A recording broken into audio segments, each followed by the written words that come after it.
Welcome back to Dual Emotions. Since last time we talked, E3 happened, which was a while ago now, and that doesn't really affect a series dedicated to reviewing PlayStation 2 games, except I am now really hyped for Fire Emblem Warriors, so to celebrate my hypedness, we're going to review a Dynasty Warriors game. Now, I've always had a strong love affair for the Warriors franchise ever since I was a kid. I used to play the co-op mode all the time, level up my characters, collecting new weapons.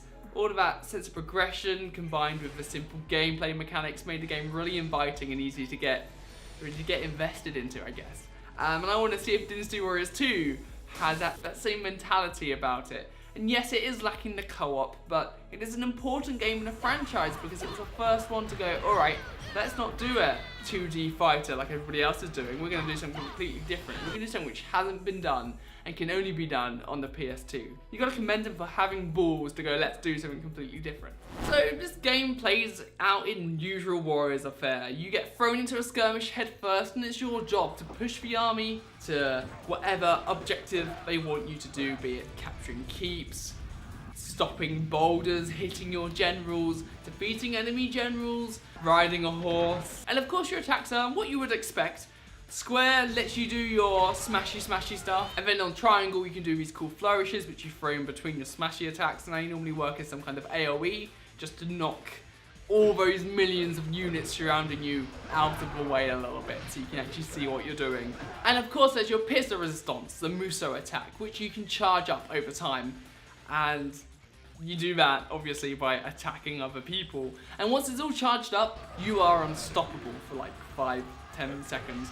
As you unleash hell onto your enemies. But you gotta be careful because you're not the only one doing Muso attacks.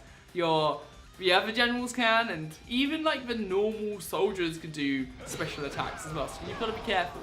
Muso attacks aside, this is one of the few Dynasty Warriors games which actually made me feel weak.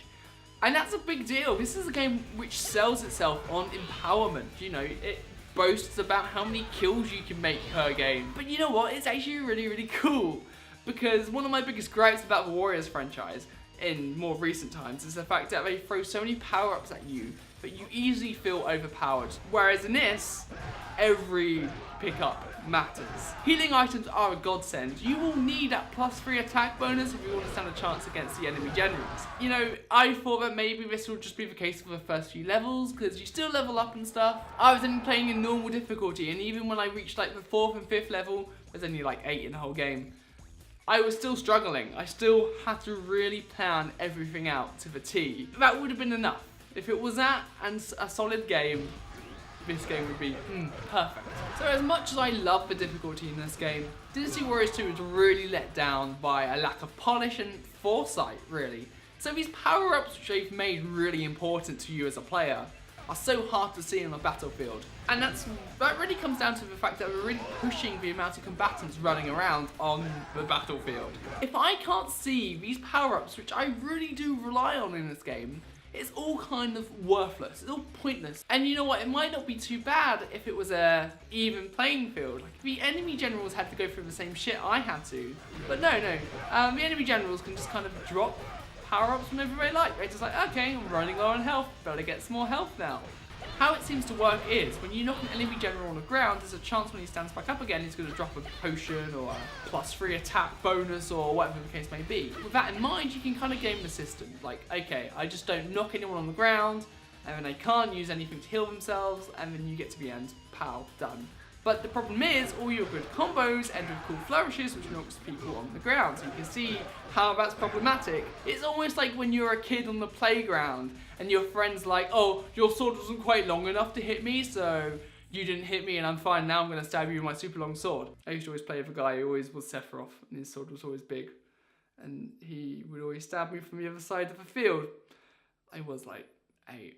And you know what, that's all frustrating, but it's just a small dent in the armor that is Dynasty Warriors 2.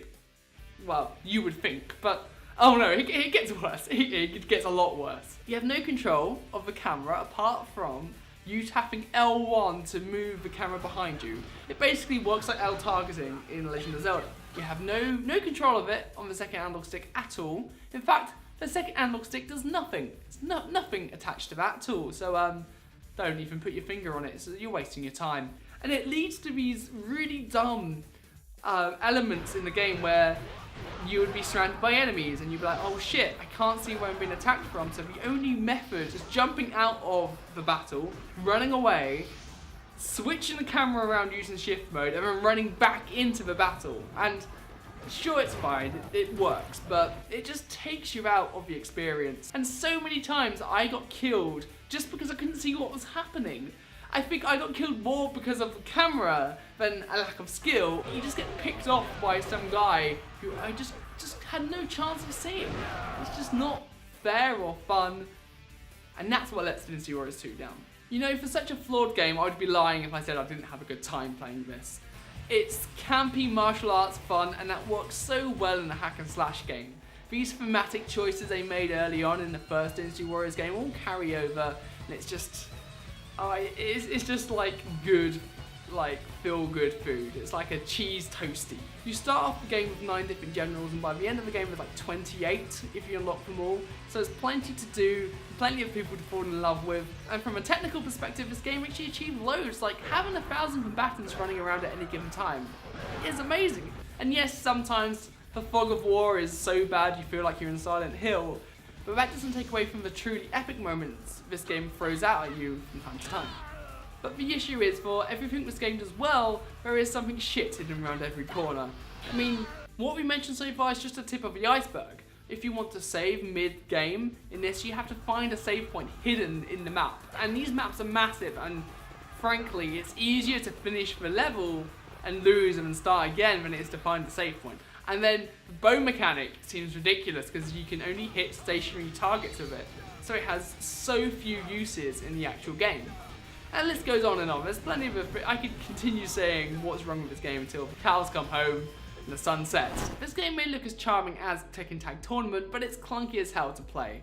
And it's such a shame because I really wanted this to be a hidden gem I could recommend to you guys. It's interesting to note that back when the game first came out, critics actually spoke positively about it. Folks at Edge Magazine said that what makes Dynasty Warriors 2 really special is the way in which the epic scope of war is communicated, and they gave the game a 7 out of 10.